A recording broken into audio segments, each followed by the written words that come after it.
Ya. Selamat siang Pak Dirjen. Selamat siang Pak Komandan. Terima kasih Pak. Siap. Kami swasta Pak ingin mengetahui bagaimana tentang Sisnaker Pak. Atau yang hari ini kita sering mendengar istilah siap kerja Pak.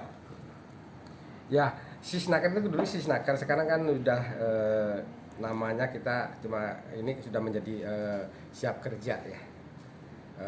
Sisnak siap kerja ini, platform siap kerja ini di dalamnya itu ada layanan-layanan maksud dari pelatih kan, terus wajib lapor ke tenaga kerjaan BLKP ada, terus kemudian untuk PKB-nya ini untuk perusahaan.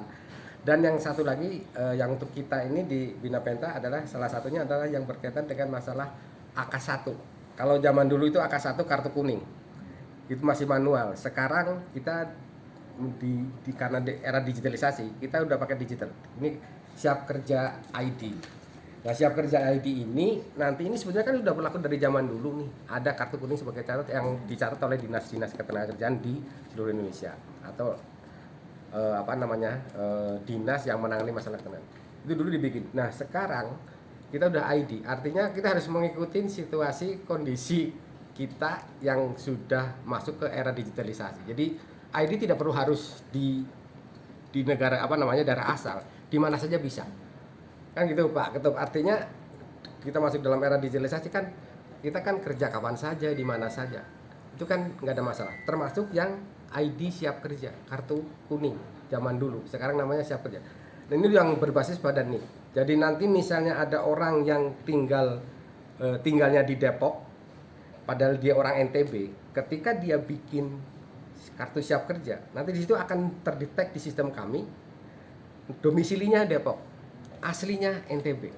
Ketika dia akan membuat KTP, sebagai tercatat sebagai pencakar, ini tidak perlu lagi datang pulang ke NTB, pulang ke mana saja, cukup di mana saja bisa. Nanti akan diproses, misalnya bikinnya di Depok, nanti akan ternotif bahwa kita akan ada data bahwa orang NTB yang berdomisili di Depok. Jadi mobilisasi pencari kerja itu akan ada di situ. Jadi kita tahu persis orang NTB yang datang ke Jawa ada berapa orang. Demikian juga ada berapa orang Jawa yang pergi ke Sumatera, ke seluruh di mana, itu bisa terdetek di situ. Nah, inilah yang kemudian ketika ini dia akan bekerja ke luar negeri pun, ini kan kita sudah siap. Tinggal mengamankan dokumennya semuanya. Tinggal udah bikin ini, kita udah tertatap, terdaftar di perusahaan, nanti langsung dibantu oleh pengantar kerja untuk mendaftar ke luar negeri, negara tujuannya kemana, perusahaannya sudah ada, ya sudah. Ini ada yang bertanya Pak, ada yang bertanya ke saya Pak. Mohon maaf Pak, yang dimaksud dengan ID bisa di mana saja itu boleh nggak Pak kalau dilayani di P3MI gitu Pak? Ya, jangankan di P3MI, sistemnya itu Pak, di rumah aja kalau bisa upload itu di HP. Nanti kita akan kembangkan untuk yang Android. Di mana saja, tidak harus di P3MI, di rumah aja sendiri bisa mendaftar itu. Jadi ya misalnya sekarang kan orang luar negeri yang datang ke Bali bekerja kan di situ kan banyak kerja di mana-mana. Wah, sekarang kan mau bikin kartu ID harus keluar.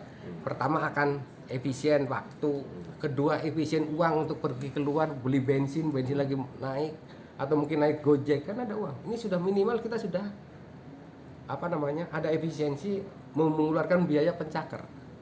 Nah, kemudian kalau isu-isu yang di pasaran mungkin di Pak Ketum tahu lah, teman-teman tahu harus sekian, nggak ada lagi udah.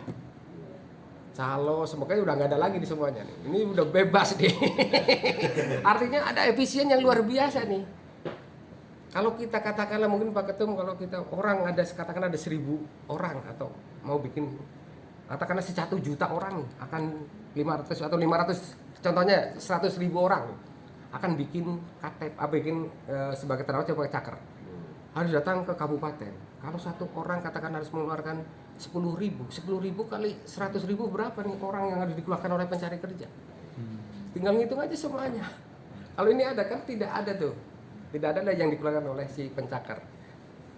Ini yang keuntungan dari kita udah masuk digitalisasi. Dan mungkin juga masuk ke dia mendaftar ke P3MI. Kan tinggal bisa mendaftar di rumah aja. Misalnya P3MI butuh misalnya Pak Ketum, nanti abang PT Adilah katakanlah butuh 10. Nanti by system akan kami kirim mau 10 mau 20 yang sesuai dengan kebutuhan yang akan Kuotanya. kuotanya. Nanti begitu diterima di situ, oh saya terima 10. Nah 10 kami datanya masih punya ada nih. Itulah yang satu data ketenagakerjaan dalam satu base database pencakar. Kita sampai hari ini untuk yang seluruh untuk tahun ini udah 300 hampir 400 ribu orang yang pencakar. Ini belum ada pendamping, ada penggerakan. Yang saya sudah 10 hari ini orang yang hanya ingin ke luar negeri ini sudah hampir 3.000 sekian baru mengisi aja, per negara udah ada semuanya. Nanti kalau Pak Ketum ini teman-teman bawa tab ini datang ke sekolahan, siapa yang mau sebagai pencakar ngisi difasilitasi, nggak ada masalah. Kalau yang mau ke luar negeri ada semuanya datanya. Cuma kita nanti teman-teman P3M komit, kita pemerintah komit, terus KL pemerintah pusat komit, minimal uang pengeluaran pencakar akan sudah ada pengurangan pengeluaran uang.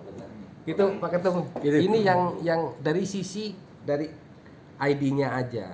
Nanti kan nggak tahu nih di pasaran kan teman-teman yang tahu ada bikin ID, ada yang ditarik uang lah karena seperti itu. Ini kan isunya kan seperti itu. Kalau itu misalnya ada penarikan itu lagi, waduh luar biasa lagi nih. Kalau satu orang aja 50.000 katakanlah. Kalau itu ada PMI berangkat ke luar negeri 200.000 kali 50.000 berapa tuh uang? Tinggal ngitung aja Bang. Tinggal ngitung aja dengan sistem ini. Tentunya susah, tapi ini kita komit nih. Artinya kata kita mau melindungi PMI. Kita mau melindungi PMI ya. Inilah caranya, salah satunya. Mulai dari awal. Kita kawal dari awal. Izin tanya Pak Dirjen, biasanya kan kalau dari Disnaker kami ada urus file-filenya itu ada 2 jenis Pak Dirjen. Satu ID, satu lagi rekom Pak Dirjen. Rekom pembuatan paspor itu bagaimana Pak Dan Dirjen? perjanjian penempatan. Nah ini semuanya Ya, di data perjanjian data pribadi pencakar. Semuanya silakan kebutuhan ketika dia akan masuk sebagai P3MI. Di situ kan masuk dia daftar ke PT Abang nih. Syaratnya apa aja? Tinggal diisikan aja, di-scan aja dimasukin. Jadi kami pun punya data file. Nanti misalnya pencakarnya dilatih, katakanlah di mana di BLK. Sistem kita udah integrasi nih dengan BLK. Nanti masuk tambah profiling saya akan tambah. Saya sudah pernah ikut pelatihan apa. Saya nanti kedepannya lagi, misalnya pulang dari luar negeri, saya punya pengalaman di luar negeri di mana berapa tahun. Ada semuanya datanya di sini. Karena di sini jejak digitalnya akan ada semuanya. Maksudnya bandernya rekom paspor nggak perlu lagi kan? Rekom paspor? Mereka kan di ruangan sana. Nah, ketika ini akan proses paspor akan membuat paspor, ini data ini kan akan terconnect dengan imigrasi.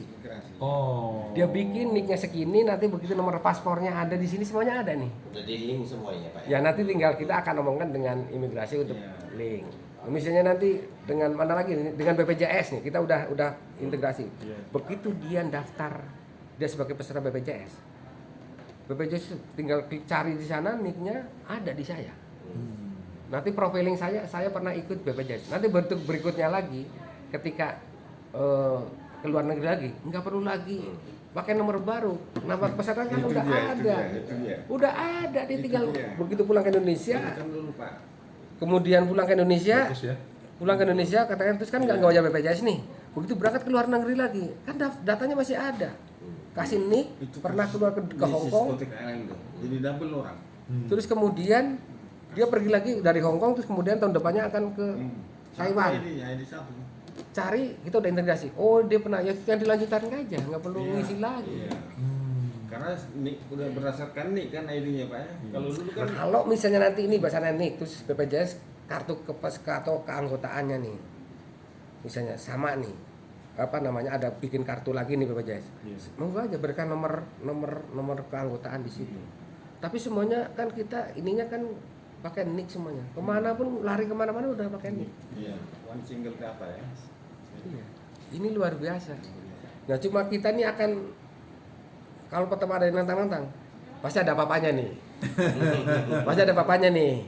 Kan gitu aja. Oh susah gini, susah begini. Ya susah. Tapi sekarang kita orang masuk pakai digital ini susah. Oh asisten teman-teman kita yang biasanya bantu ibu kita udah belanja udah pakai online semuanya bisa kok dia kok. Nggak ada yang susah. Baik Pak Dirjen. Ya. Banyak, Pak. Terima kasih Pak Dirjen.